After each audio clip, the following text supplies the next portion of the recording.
1001 காபிர்களை முஸ்லிம்களாக்கிய உடும்பு ஒரு நாள் நபி ஸல்லல்லாஹு அலைஹி வஸல்லம் அவர்கள் ஓரிடத்தில் தோழர்களுடன் பேசிக் கொண்டிருந்தார்கள். அவர்களில் இரண்டாவது கலீபா உமர் ரலியல்லாஹு அன்ஹு அவர்களும் இருந்தார்கள். அவ்வேளை அங்கு வந்த கிராமவாசியான ஓர் அரபி காற்றபி. இவர் பனு சுலைம் கூட்டத்தைச் சேர்ந்தவர். இந்த கூட்டம் யார் யார் தலைமையில் கூடியுள்ளதென்று வினவினான். அதற்கு அங்கு நின்றிருந்த சிலர், இவர்கள் வந்தவர் போன்ற காபிர்களாயிருந்தனர். தன்னை நபி என்று கருதுகின்ற ஒருவரின் தலைமையில் கூடியுள்ள அவரின் தோழர்கள் என்று கூறினர். வந்த அந்த அரபி ஒரு வேட்டைக்காரன். அவன் ஓர் உடும்பை வேட்டையாடி அதை கையில் எடுத்து வந்திருந்தான். அவன் அங்கு கூடியிருந்த குழுவிடம் வந்து நபிகள் பெருமானின் பெயரை மட்டும் சொல்லி அழைத்து, பேசக்கூடியவர்களில் உங்களை விட பொய்யரையும் எனக்கு மிக கோபமானவரையும் பெண்கள் சுமக்கவில்லை.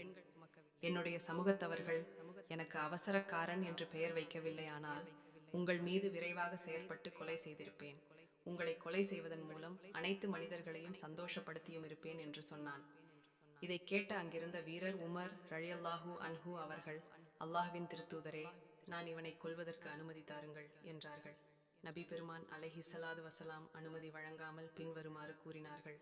உமரே, இரக்கமானவல்லவா, உங்கள் நபி என்பது உங்களுக்கு தெரியாதா என்று கேட்டார்கள். அவ்வேளை அந்த காற்றபி பெருமகனார் பெருமானாரை முன்னோக்கி, அல்லாத் அல் உஸா என்ற எங்களின் விக்கிரகங்களின் மீது சத்தியமாக நான் உங்களை கொண்டு ஈமான் விசுவாசம் கொள்ள மாட்டேன். நான் வேட்டையாடி வந்த இந்த உடும்பு உங்களை கொண்டு நம்பும் வரை என்று வீராம்பு பேசியவனாக தனது கையில் இருந்த உடும்பை பெருமானாருக்கு முன்னால் தூக்கி எறிந்துவிட்டு, இது ஈமான் கொண்டால் நானும் ஈமான் கொள்வேன் என்றான். அவனின் வீராம்பு வார்த்தைகளை கேட்டு சற்றும் அசையாத சங்கை நபி அவர்கள், யாழப்பு உடும்பே என்றார்கள். வேறொன்றும் சொல்லவில்லை. அவ்வளவுதான்.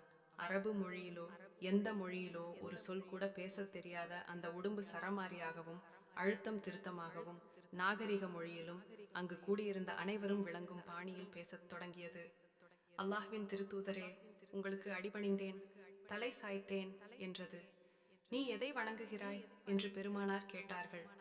அதற்கு அந்த பகுத்தறிவில்லாத உடும்பு, எவனின் அர்ஷ் மேலே இருக்கிறதோ, எனின் ஆட்சி பூமியில் உள்ளதோ, எவனின் பாதை கடலில் உள்ளதோ, எவனின் அருள் சுவர்க்கத்தில் உள்ளதோ, எவனின் வேதனை நரகத்தில் உள்ளதோ அவனையே வணங்குகிறேன் என்று அது சொன்னது. அவ்வேளை பெருமானார் அலைஹிஸ்ஸலாத்து வஸலாம் அவர்கள் அதனிடம், நான் யார் என்று கேட்டார்கள். அதற்கு அந்த உடும்பு, நீங்கள் உலகத்தாரின் ரப்பாகிய அல்லாஹ்வின் திருத்தூதர், நபிமார் அனைவரின் தலைவர். உங்களை உண்மைப்படுத்தி நம்பினவன் வெற்றி பெற்றான், உங்களை பொய்யாக்கி நம்பாதவன் தோல்வி கண்டான் என்று சொன்னது. இதை நேரில் செவியேற்றுக் கொண்டு வியப்பால் வியர்த்து போய் நின்ற காற்றபி வேட்டைக்காரன், அல்லாஹ் தவிர வேறொன்றுமில்லை என்றும், நீங்கள் உண்மையிலேயே அல்லாஹ்வின் திருத்தூதர்தான் என்றும் நான் சாட்சி கூறுகின்றேன், நம்புகிறேன் என்றும், அல்லாஹ்வின் மீது ஆணையாக உங்களிடம் நான் வரும்போது இந்த பரந்த பூமியில் உள்ள மக்களில் உங்களை விட எனக்கு கோபமான ஒருவரும் இல்லாத நிலையிலேயே வந்தேன். ஆனால் அல்லாஹ்வின் மீது சத்தியமாக இன்று நீங்கள் எனக்கு என்னை விட எனது மக்களை விட நேசமுள்ளவர்களாக ஆகிவிட்டீர்கள். நிச்சயமாக இன்று நான் மட்டும் உங்களை நம்பவில்லை, நானும் என்னிலுள்ள முடிகளும் என் உடலும் எனது உள்ளும் வெளியும் எனது எல்லாமே உங்களை நம்பிவிட்டன என்று கூறி இஸ்லாமில் இணைந்தார். நெருப்பிலிருந்து நீருக்கு வந்து விட்டார். அவ்வேளை